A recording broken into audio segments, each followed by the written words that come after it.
பூஞ்சோலை மாணவர்கள் அனைவருக்கும் வணக்கம். நம்ம செட் ஆஃப் ஓல்டு கொஸ்டின்ஸ் நிறையா பார்த்துட்டு வரோம். அதில் லாட் ஆஃப் கொஸ்டின் மேபி ஆஸ்க்டுன்னு சொல்லி ஒரு 100 செட் ஆஃப் கொஸ்டினில் குறிச்சு வச்சுருந்தேன். அப்படின்னா அதில் நிறையா ட்விஸ்டடான கொஸ்டின் கொடுத்துருந்தாங்க.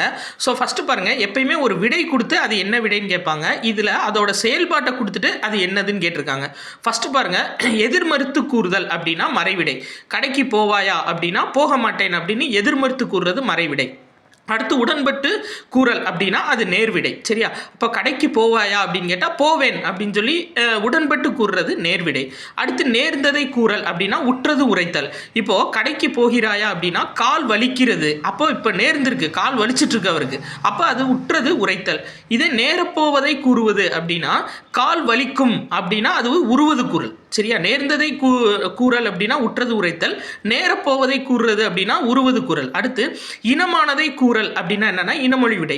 பாட தெரியுமா அப்படின்னு கேட்டால் இல்லை ஆட தெரியும் அப்படின்னு சொல்றது அது இனமொழி விடை. உங்களுக்கு குழப்புனா நேர்ந்ததை கூறல் அப்படின்னா நேர்விடைன்னு போட்டக்கூடாது, உடன்பட்டு கூறல் தான் நேர்விடை. அடுத்து பாருங்க, ஒரு கொஸ்டின் டைரக்டாக கேட்டிருந்தாங்க. என்ன அப்படின்னு சொல்லி பார்த்தீங்க அப்படின்னா ஏய் அப்படின்றது என்ன அப்படின்னு சொல்லி கேட்டிருந்தாங்க.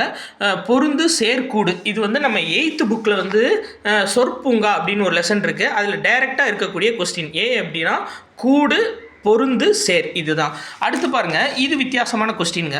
கடற்கலன்கள் எவை என கண்டறிக அப்படின்னு சொல்லி கொடுத்துருக்காங்க. நம்ம கடல் கலன்கள் அப்படின்னோடனே கடலில் இருக்குதுன்னு சொல்லிட்டு கட்டுமரம் படகு வலைன்னு அடிச்சிடக்கூடாது. ஆக்சுவலாக கலன்கள் அப்படின்ற வார்த்தை கொடுத்துருக்காங்க அப்படின்னா கடலில் பயணம் செய்ய பயன்படுவது. சரியா? அதுதான் வந்து கடற்கலன்கள். அப்போ நாவாய் வங்கம் தோணி, இதுதான் கரெக்டு. இப்போ எலிமினேட் பண்ணுங்களேன். அதாவது கட்டுமரம் படகு வலை, வலை வராது பயணம் செய்ய, அடுத்து தப்பு.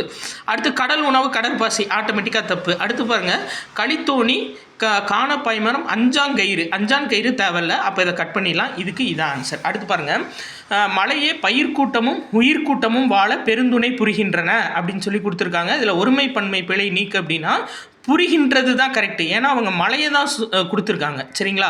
இது வந்து சிங்குலர், ஒருமை. மலையே பயிர்க்கூட்டமும் உயிர்கூட்டமும் எடுத்துடக்கூடாது, 2 இது இருக்குது அப்படின்னு சொல்லிட்டு புரிகின்றன அப்படின்னு போட்டக்கூடாது. மலையே பயிர்க்கூட்டமும் உயிர்கூட்டமும் வாழ பெருந்துணை புரிகின்றன அப்படின்னா இந்த மலை ஒருமை, அப்போ புரிகின்றது அப்படின்றதான் கரெக்டு. அடுத்து இந்த கொஸ்டின் முக்கியமானதுங்க. எப்பயுமே அக்ரிணை ஒருமைப்பன்மை தனித்தனியாக கேட்பாங்க. இதில் சேமாக கேட்டுட்டாங்க. மாடு அப்படின்றது அக்ரிணை ஒருமை, கரெக்டு. அடுத்து அரசி அப்படின்றது உயர்திணை ஒருமை, கரெக்டு. மக்கள் அப்படின்றது அக்ரிணை பன்மைன்னு கொடுத்துருக்காங்க, அது தவறு. ஏன்னா மக்கள் அப்படின்றது உயர்திணை பன்மை. சரி? அடுத்து அரசன் அப்படின்றது உயர்திணை ஒருமை. நன்றி.